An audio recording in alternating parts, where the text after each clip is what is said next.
Assalamualaikum warahmatullahi wabarakatuh.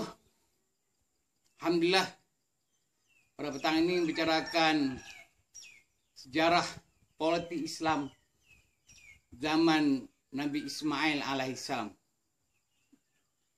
Nabi Ismail alaihissalam mengambil alih kuasa pemerintahan Islam, memerintah Mekah dan kawasan-kawasan taklukannya selepas kewafatannya Nabi Ibrahim alaihissalam.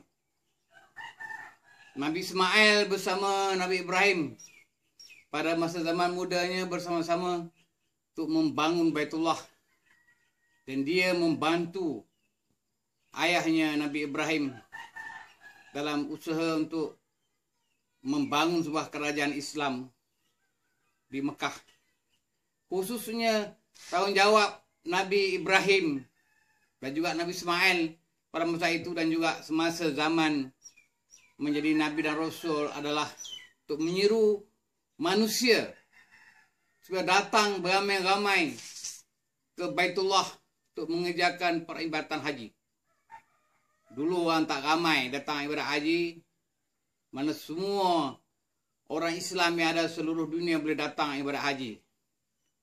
Tapi Nabi Ismail lah yang menjaga, mengurus pengurusan bagaimana orang Islam untuk mengajar peribadatan haji. Persoalannya bagaimana dari segi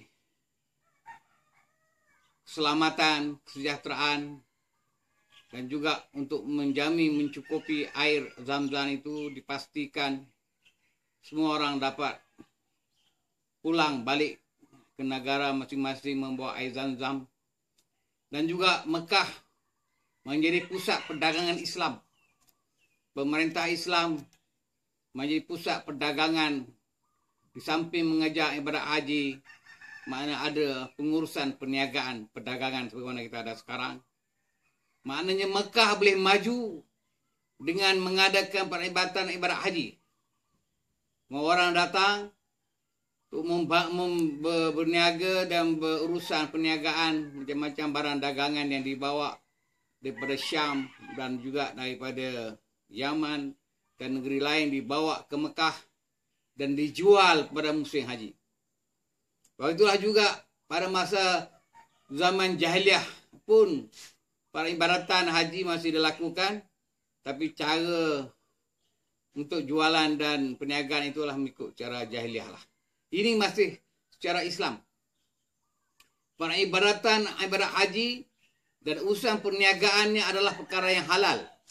Tidak boleh menjual perkara yang haram. Seperti mana berlaku zaman jahiliah sebelumnya kedatangan Muhammad SAW.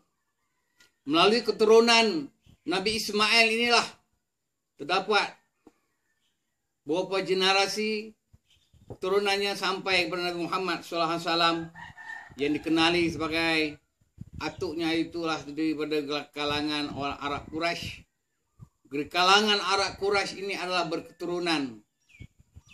Hubungan di kekeluargaannya sampailah kepada Nabi Ismail alaihissalam dan juga Nabi Ibrahim sebagai atuk.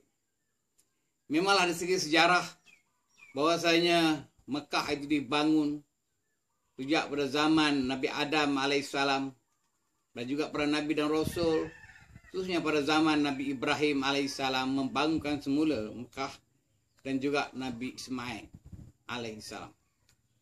Itulah di antara tugas yang besar, tanggungjawab yang maksud Nabi Ismail alaihissalam untuk mengurus, mentarbitkan Mekah dan urusannya dalam pentadbiran dan urusan politik pada masa itu, lebih khusus kepada soal peribadatan khusus, masuk soal semayang, puasa, zakat dan haji.